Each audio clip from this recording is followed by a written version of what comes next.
My son-in-law looked me straight in the eye and said, "Eleanor, this is not your house. You don't get a vote here." I didn't cry. I didn't raise my voice. I just stood there in my daughter's kitchen, holding a casserole dish I had driven 40 minutes to bring, and I looked at him the way you look at someone when you finally understand exactly who they are. That was a Thursday evening in November. By Sunday, I had made exactly one phone call, and nothing in my family was ever the same again. But I'm getting ahead of myself. Let me tell you how we got there. My name is Eleanor. I'm 63 years old. I live alone in the house where I raised my daughter Renee after her father left when she was 9. It's a small house. 3 bedrooms, a yard that needs more attention than I can give it these days, a kitchen with yellow curtains I keep meaning to replace. It's nothing fancy, but I paid for it myself every single month for 22 years. That matters to me. Renee is 34 now. She married Derek 6 years ago. The wedding was lovely. I sat in the front row and cried, the good kind of tears, the kind that come from watching your child step into a life you hoped for them. Derek seemed kind then, attentive. He brought flowers when he came to dinner. He asked about my work. He laughed at my jokes, which, I'll be honest, not everyone does.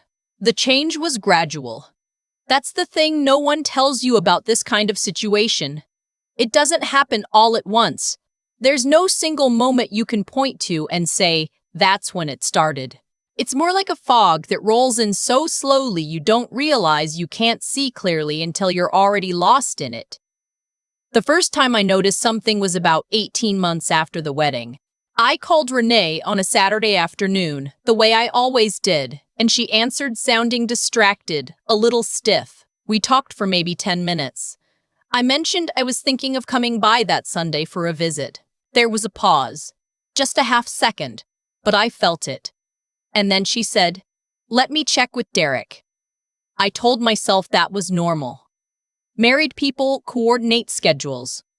That's what adults do. But then it happened again, and slowly, calling my daughter became something I had to prepare myself for.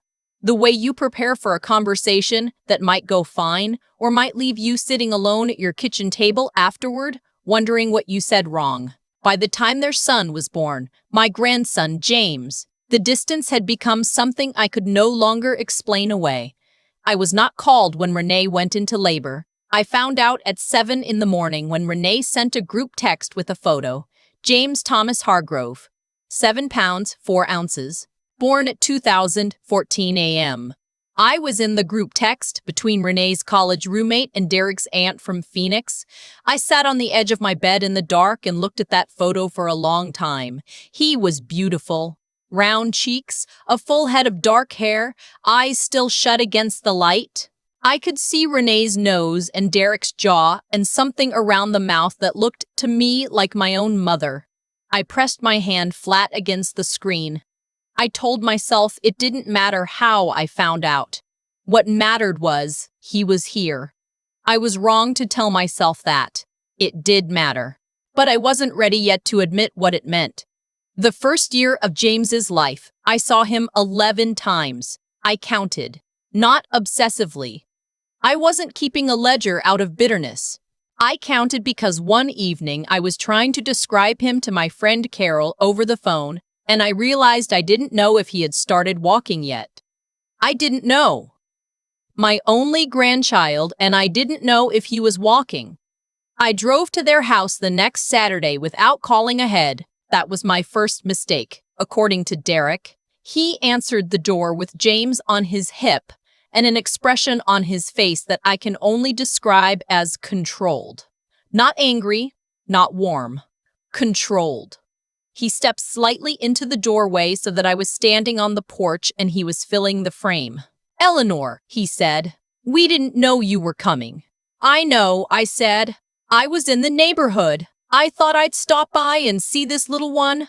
I reached out toward James, and my grandson looked at me with the wide, uncertain eyes of a child who isn't sure he recognizes you. That was the moment that broke something in me quietly, in a way I didn't show and didn't examine until much later. Derek let me in. Renee came downstairs looking surprised, and then something else. Not unhappy to see me, but tense. We sat in their living room.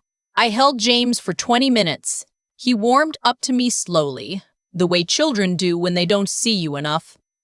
Before I left, Derek said pleasantly, "The way you say something pleasant that is not actually pleasant. It's easier for everyone if you let us know you're coming, Eleanor. We keep a schedule." A schedule. For visiting my grandchild. I said of course that was completely reasonable, and I drove home and sat in my car in my own driveway for 15 minutes before I could go inside. I want to be clear about something because I think it matters for what comes later. I am not a difficult woman. I have never shown up uninvited and taken over. I have never criticized the way Renee keeps her house or raises her son or makes her marriage work. I brought food. I offered to babysit and was rarely taken up on it.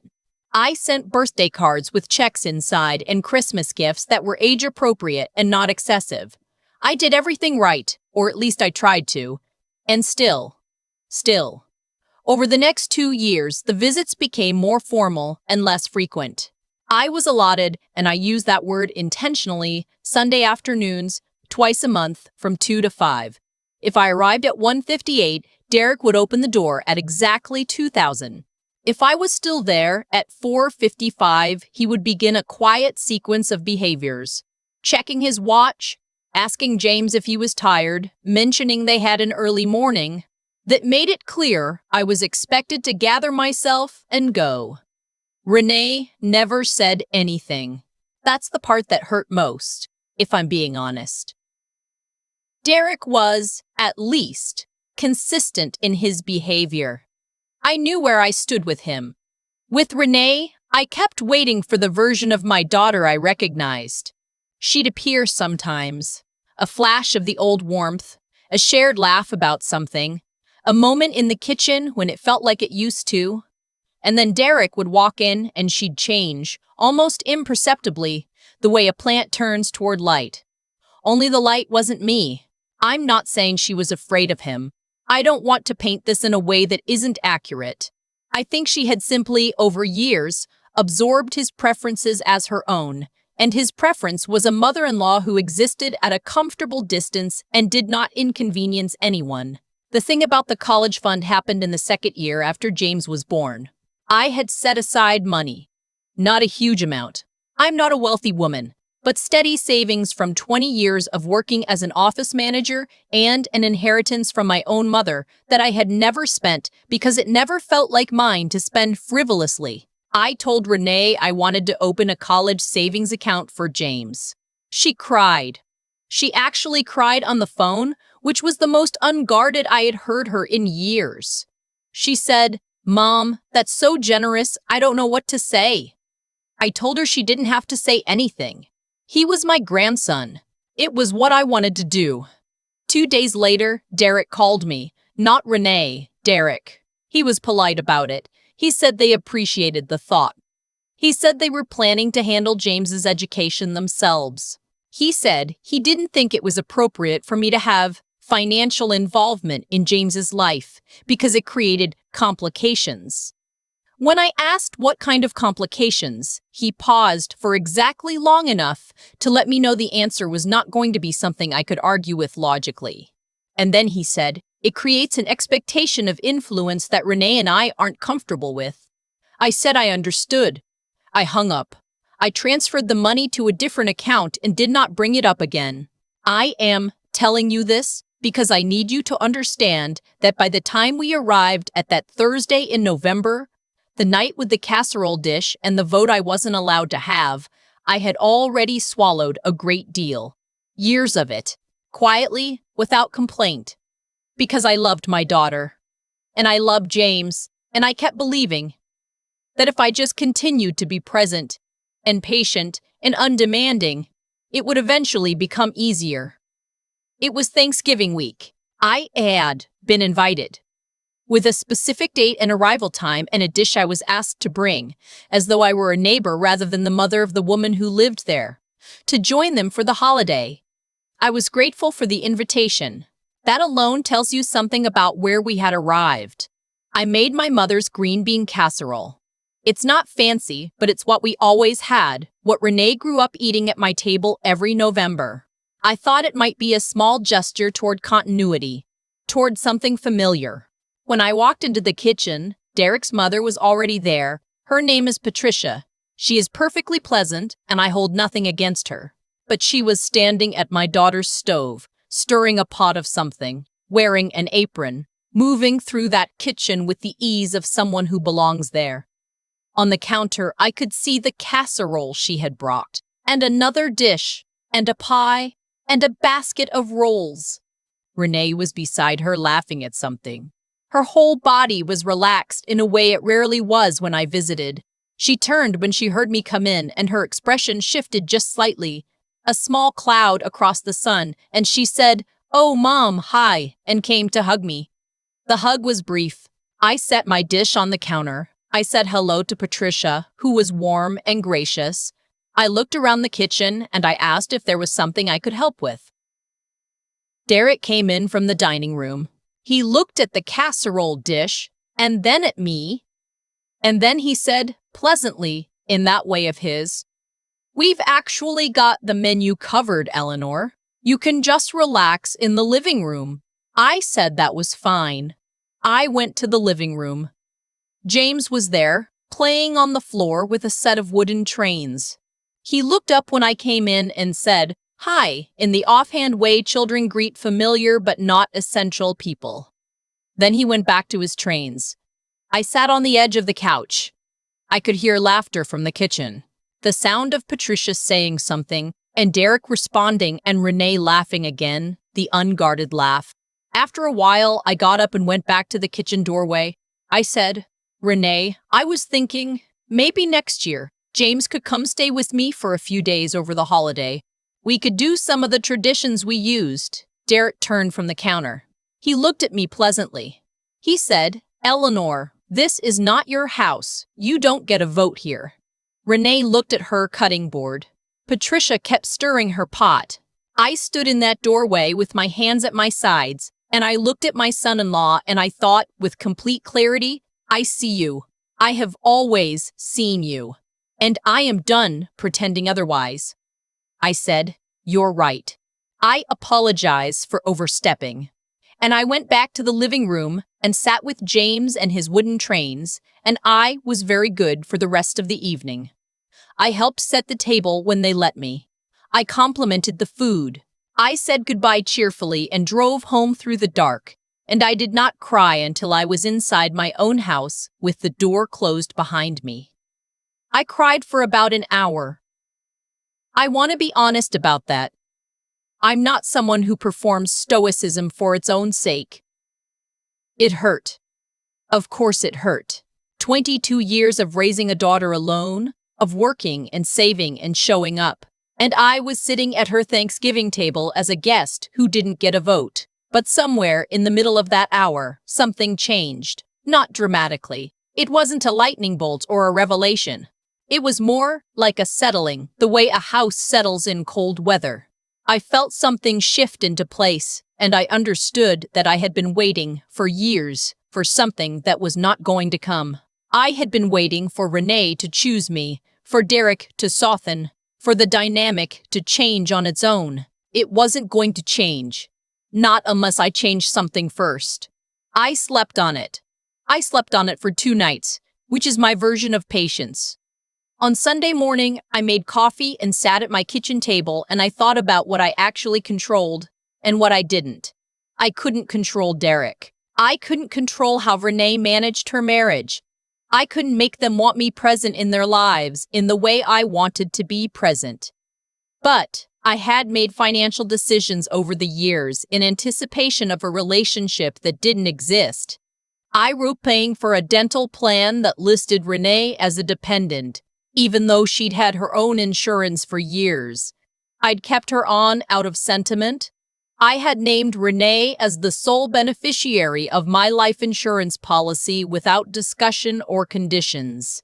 I had a standing monthly transfer to a savings account I had mentally earmarked as for James, the college fund money that Derek had refused, but which I had continued setting aside anyway, in a separate account with no formal agreement, no strings, just hope. Hope is not a financial strategy. I am the game. I wrote the rules, the game. I am the game. Her name is Susan, and she has handled my small legal matters for 15 years, and she did not blink when I laid out what I wanted to do. We updated my will.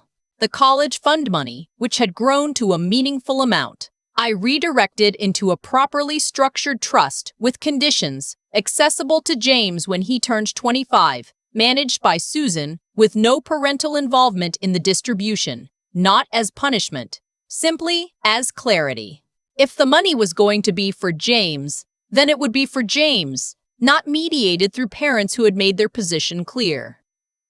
I removed Renee from my dental plan and made a note in my files. I wrote Rolf, my beneficiary designation, to divide my estate 3 ways. A third to Renee, a third to a scholarship fund at the community college where I'd taken night classes years ago, and a third into James's trust. I did not call Renee to tell her. I just did it. Then I did the second thing, which was harder. I wrote my daughter a letter. Not an email. A letter by hand on the good stationery I keep in the desk drawer. I told her that I loved her without reservation and that nothing would change that.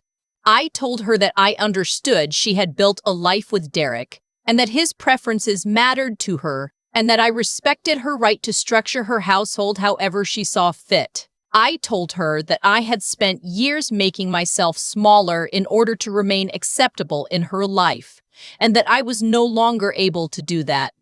Not out of anger, I was careful to say that, but because it wasn't good for either of us. She deserved a mother who was honest with her, not one who was performing compliance and accumulating resentment. I told her I was going to take better care of myself going forward. I had enrolled in a watercolor class on Tuesday evenings. I had booked a trip to Savannah in March, something I had been meaning to do for years, and had postponed because I was always keeping myself available in case she needed me. I was going to keep the standing Sunday invitations if she wanted to offer them, but I was no longer going to arrange my life around a schedule that was designed to make me easy to manage. I mailed the letter. Then I waited. For about 4 days, nothing happened. I went to my Tuesday watercolor class. I was terrible at it, which was wonderful. I made soup for Carol and we watched television and she asked how I was doing and I said, genuinely, that I felt lighter than I had in years. On the 5th day, Renee called. I let it go to voicemail, not because I was avoiding her, but because I was in the middle of something and I wanted to listen to what she said before I responded. She left a message. Her voice was careful, the way her voice gets when she's working through something complex and trying to stay calm. She said she'd received the letter. She said she had a lot to think about. She said she wasn't calling to argue. Then she said, "Mom, I didn't know you felt that way. I didn't realize how much had changed. Derek and I had a conversation. I want to talk to you. Not Derek, me and you. Can we have lunch?" I called her back. We made a plan. I want to tell you about that lunch because it's the part I didn't expect. We met at a diner halfway between our houses, a neutral place, the kind of corner booth where people have the conversations they've been putting off for years. Renee came in looking tired in the specific way that has nothing to do with sleep. She sat down and looked at me, and I could see her trying to figure out where to start. I let her start. That was important, I think. I had said my piece in the letter. This was her turn. She talked for a long time. Some of it was hard to hear. The way she framed certain things, the way she described some of my visits as stressful, the way she said Derek had always felt overwhelmed by my expectations. I listened. I didn't interrupt. I spent enough years folding myself into careful shapes. I could give her an hour of honest listening. But then she said something that I think is the truest thing that was said between us that day. She said, "I think I told myself that keeping the peace was the same thing as being okay. And it isn't. I haven't been okay for a long time." I reached across the table and held her hand. She let me. We didn't resolve everything. I want to be honest about that too, because stories that resolve everything in a single lunch are not stories about real families. Derek did not transform. The dynamic in their marriage is something Renee is still, I think, finding her way through. We did not cry and embrace and return to the warmth of 20 years ago as though the last 6 years hadn't happened. But something real shifted. She asked me to come for Christmas, not a scheduled window, not a meal I was allotted. She asked me to come the night before and stay, and help her make the pie she remembered from when she was small, the one with the brown sugar crust, and wake up on Christmas morning with James. I said yes. Of course I said yes.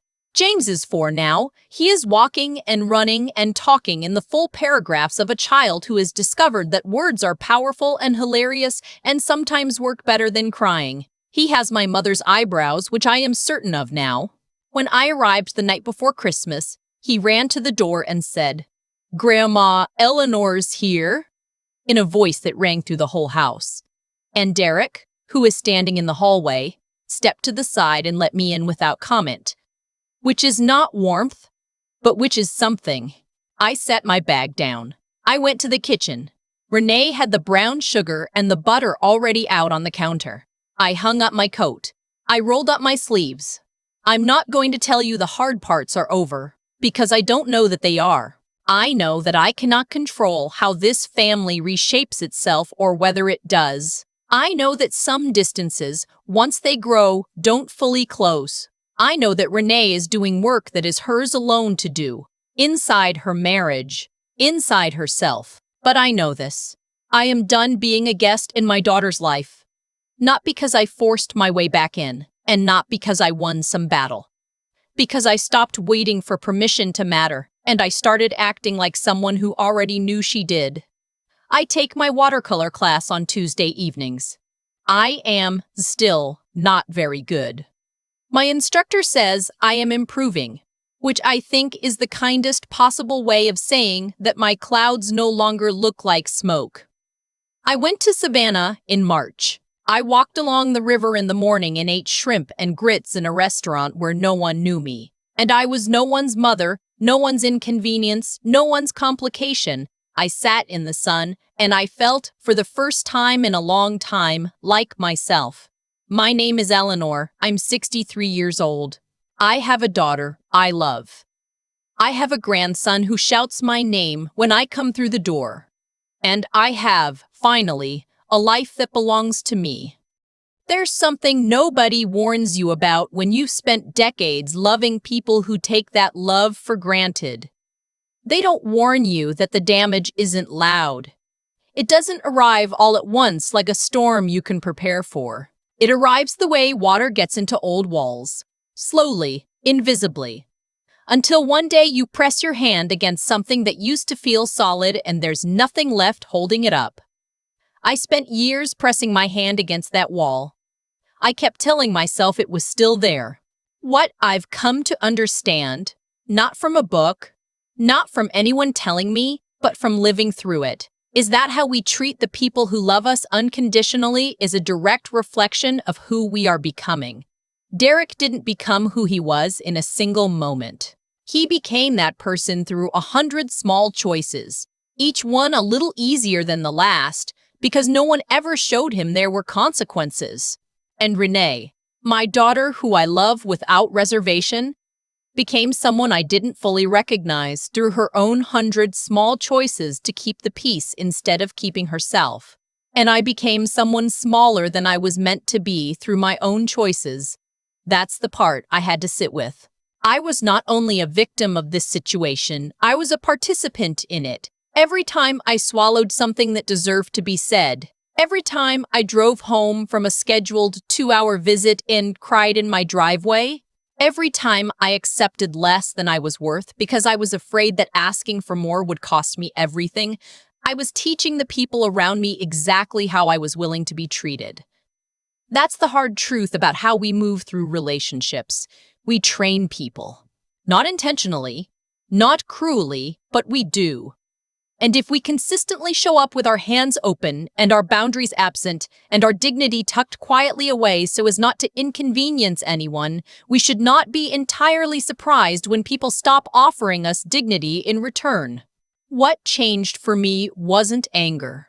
I want to be clear about that because I think people sometimes confuse standing up for yourself with fighting back, and those are not the same thing. I didn't make that phone call to my attorney out of revenge. I wrote my will not to punish Renee, but because I finally understood that hope alone is not a plan. I wrote that letter not to wound Derek, but because I had things to say that deserved to be said, and I had earned the right to say them. The intelligence I had to find wasn't cleverness. It was clarity. The courage I had to find wasn't boldness. It was the quiet, steady kind. The kind that asks you to keep moving forward even when you're not sure how things will land. And the integrity of it. The part I'm most at peace with is that I did not do any of it out of cruelty. I did it out of self-respect, which is simply the decision to treat yourself as well as you would treat someone you love. My grandson shouted my name when I walked through the door at Christmas. That sound is worth more to me than any victory. But I also know it only happened because I finally stopped making myself easy to ignore. I am Eleanor. I am 63 years old. And I am done being small.